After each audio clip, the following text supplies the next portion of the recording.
Let me tell you something. If you've never watched a $2.5 million yacht become ground zero for the wildest HOA meltdown your city's ever seen, you haven't truly lived in Florida. Picture this sun setting, painting the marina blood red. I'm leaning against the rail of my pride and joy, my yacht second wind, and in heels sharper than her attitude, Delilah Cunningham, our HOA president, storms down the dock with her bridge club in tow. She's waving her hand, hair perfectly sprayed, barking, "Open up, Marcus! My guests need a venue." I just smiled and said, "Absolutely not." That's all it took. 12 ladies in dresses worth more than my first car froze champagne, trembling as their queen detonated right there on the dock. "You're ruining my party in front of important people," Delilah shrieked, stomping so hard in her Louis Vuittons you'd think the concrete owed her money. The air stank of Chanel No. 5 and her desperation. You could see it on her face, mascara running, pride cracking, while her guests whispered and backed away. My security cameras caught every second. Let's just say 3 months later, Delilah was banned from the neighborhood, charged with trespassing, and forced to write me a check for $127,000. All because I told her no.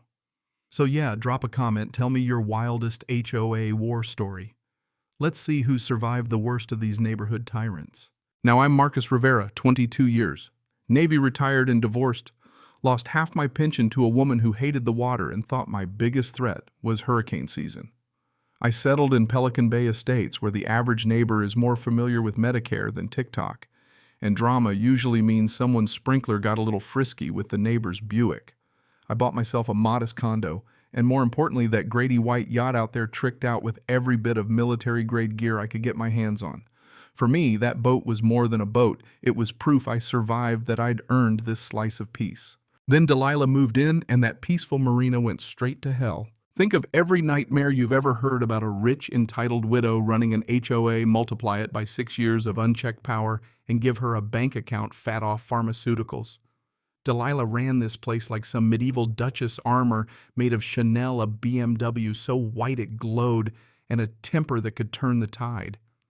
First time she tried me was a Saturday morning. There I am scrubbing fishing gear, smelling the ocean and solvent, when those heels started click-clacking behind me. "Marcus," she says, not even bothering with a hello, "your equipment is an eyesore. Store it below deck." Meanwhile, her own boat, 3 slips down, looks like a nautical flea market chair's life vest, enough rope to hog-tie a moose. "Morning, Delilah." Funny, my gear's the problem now.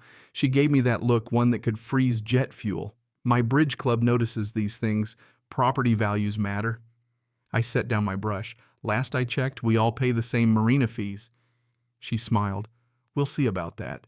3 days later, I get a formal violation notice, fancier than my Navy discharge. Unsightly equipment, $200 fine, 72-hour deadline. The cited rule was so vague, it could have banned sandwiches. That night, buried in HOA bylaws, I found gold. Our original 1987 marina agreement allowed standard gear on deck. Pro tip, always get the founding docs before you accept new rules. But see, this wasn't about fishing rods. Delilah's real game was control, psychological warfare. Every Thursday, she'd parade her bridge club down the dock, pointing out the well-maintained boats glaring at mine. But my Navy training kicked in. I started noticing strange faces on her boat, cash-changing hands, and handwritten Pelican Bay charters flyers popping up.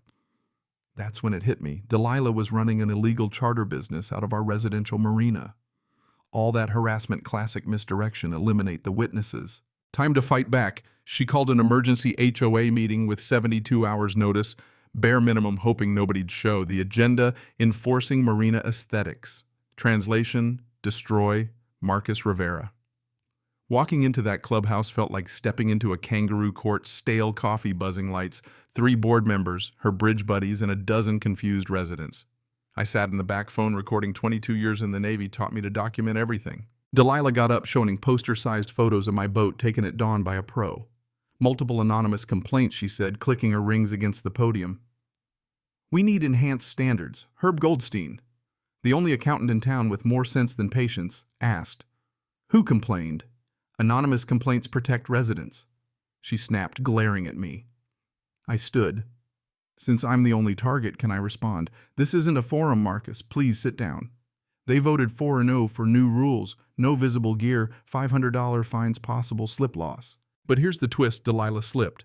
See, Florida law says rule changes need 14 days notice and input. Her emergency meeting violated state law. I sent a certified letter citing statutes demanding a new vote. She didn't like that. Next thing, she's banging on my door, channeling every villain you've ever seen in a soap opera. You're making this harder than it needs to be. Drop the legal nonsense or I'll find other violations. Parking, noise, modifications. I can make your life hell. I grinned. Is that a promise? She stormed off, but the war was on. That night, Herb came over for coffee, told me she'd forced him to remove his bird feeders, claimed they attracted undesirable wildlife. Then Sophia from Unit 31 showed up, arms full of files. She'd been documenting Delilah's reign of terror for 8 months, garden gnome finds, wind chime complaints, paint color threats. But the real breakthrough. During one of Sophia's evening walks, she spotted a business plaque on Delilah's boat, Pelican Bay Charters. Inquire within. No license, no insurance, nothing legal. Monday. Delilah doubled down, amended marina rules, slapped on every windshield emergency authority scrawled across the page. She stuck a violation sticker on my yacht so bright you could see it from space. $500 fine, 48 hours to comply, threat of slip loss. She wanted total war fine. I became a courthouse regular, dug up the original marina lease. Turns out individual slip leases trump HOA rules and allow standard equipment. Meanwhile, Sophia gathered dirt. She'd seen Delilah run cash-only charters, no receipts, new faces, every weekend. I found her ad on Craigslist, sunset cruises, fishing trips, $300 for 2 hours, 5-star reviews. We took it to code enforcement, zoning, insurance, business license violations. Delilah struck back, got my parking reassigned, pool access cut, mailbox locked, changed, you name it. She thought I'd crack.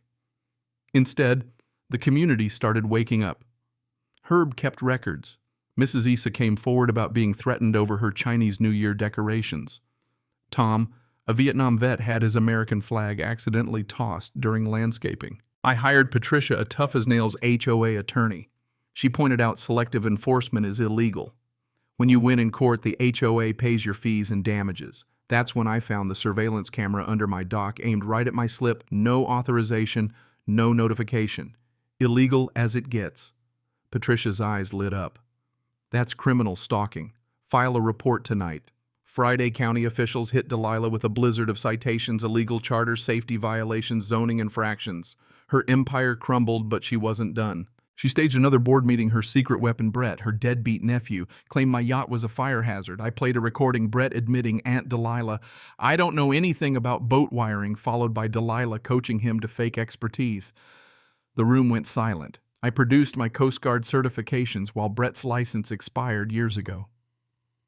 Sophia, manila folder in hand, exposed a shell company Delilah used to siphon HOA funds payments for enhancements that lined her own pockets. The residents erupted. Delilah lost control, shrieking about sophisticated business operations.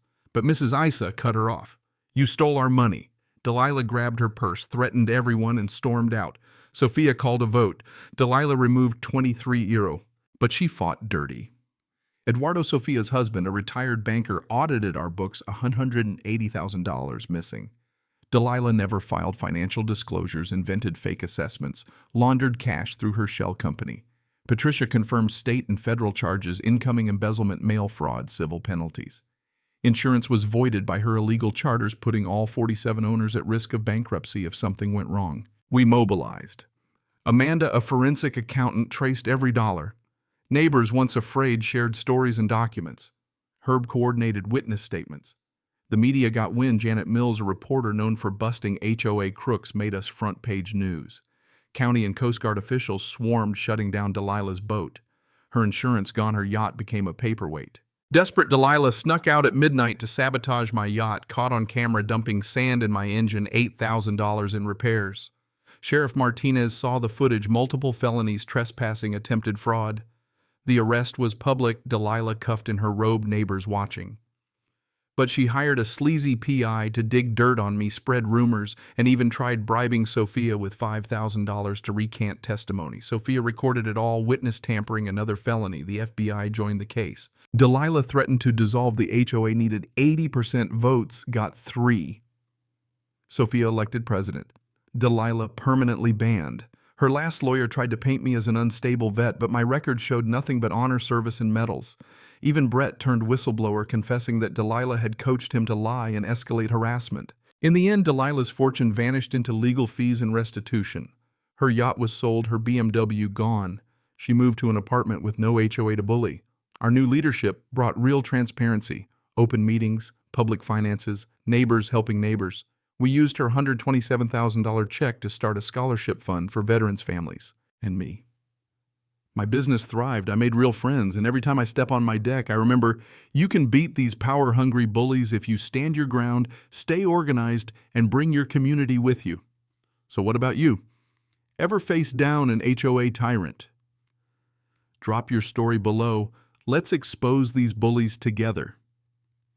And if you believe regular folks can win, hit subscribe. Because courage, documentation, and unity, that's how you save your home.